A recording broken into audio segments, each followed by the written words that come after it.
guys, so tonight I was going to attempt to make enchiladas, and I've never made them before, so I'm just kind of grabbing the basics. So I have a pan. I may not be able to use this pan, I might have to use a bigger one, but I really want to use this one. And enchiladas just get nice and cozy, so who cares?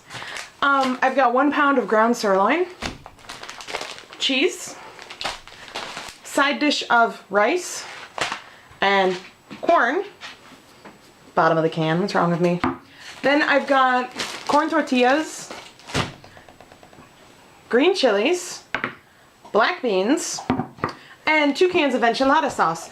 Now I have a mild and a medium because I'm kind of a wuss, but I also like a little bit of flavor, so I thought 2 mediums might be too much, 2 milds might not be enough. So let's do a mild and a medium. And then I have chopped red onion behind the camera. And one thing that you just need in order to cook enchiladas is margaritas.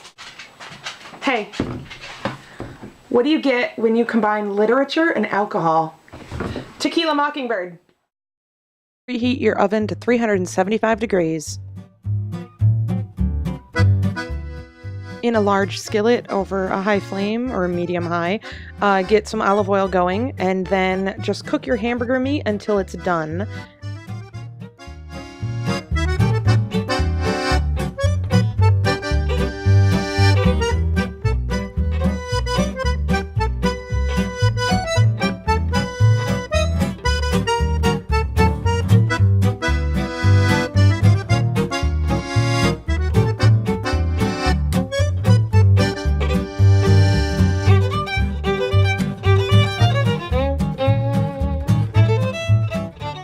And then drain your hamburger meat and set it aside.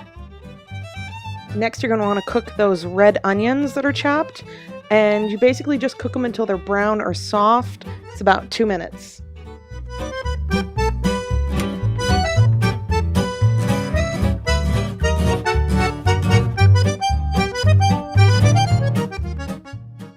Next, in with the onions, add the green chilies. I ended up only doing about half a can because, again, I'm kind of a wuss.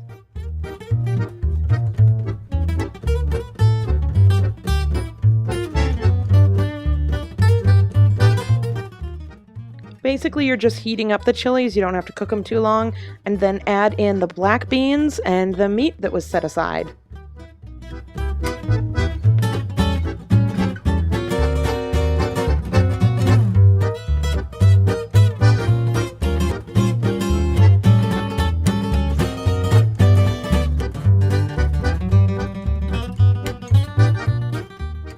Now add in 1 of the cans of enchilada sauce, mix this together and cook for about 1 to 2 minutes.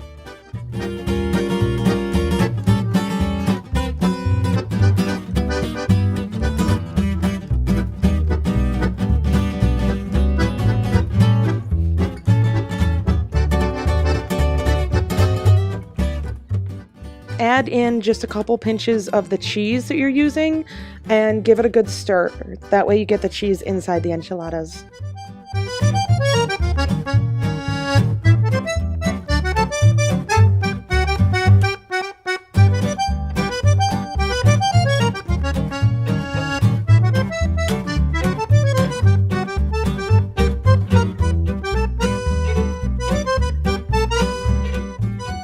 And here comes the fun part. Take a tortilla, it helps to heat it up beforehand. Spoon some of the mixture in, and then you're going to want to fold it and put it upside down in the pan, and it will crack, or at least that's how it worked for me.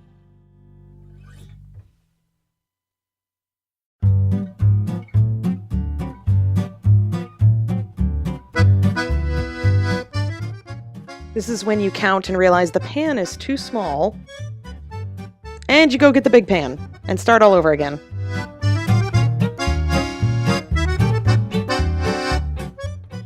So basically, that's what you do. You spoon it in the tortillas, try to put them upside down. My tortillas were corn and they were cracking everywhere. And then you just do it until you're out of room or out of mixture.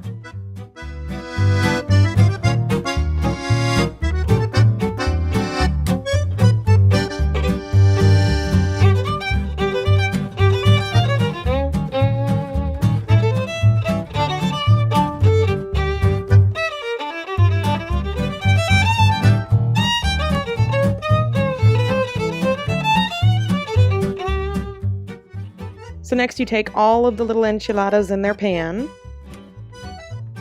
and you add the last can of enchilada sauce over top.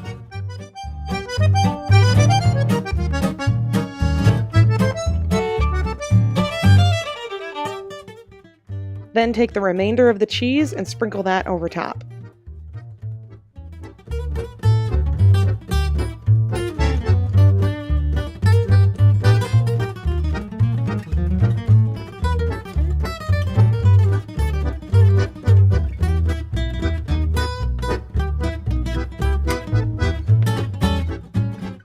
I added a little bit of sharp cheddar over my Mexican cheese, and it really made it tasty.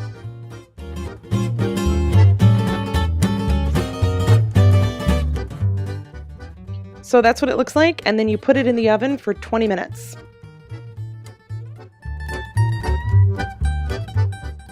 And there's your enchiladas after 20 minutes, bubbling and hot. So I had a ton of leftovers. So what I did is I put them in the tortillas, put them in the small pan I was using, and then all I had left over was salsa, and I put that over top and the cheese. Spoiler alert, it was not good. Don't eat that. Definitely not as good as that stuff. This, no. The other stuff, yes. And there's your final product. Yum. Time to taste test it. I'm Instagramming my dinner because if you didn't Instagram it, how will people know what you ate? I'm ready to try a bite. Live taste test. I've never made enchiladas. Should be interesting or terrifying. I think shredded beef would have been better, or like shredded chicken, but it was cheaper to just buy beef versus like a package of chicken. So it's fresh out of the oven. Not good. I made enchiladas, y'all. And it turns out that the enchilada itself, just one enchilada, is like 230 calories. If there's anything that you want me to try to make, or like a recipe you saw that you want to see someone else try to do, tell me. I need things to do this summer, so tell me and I will totally try to make it. So, thanks guys!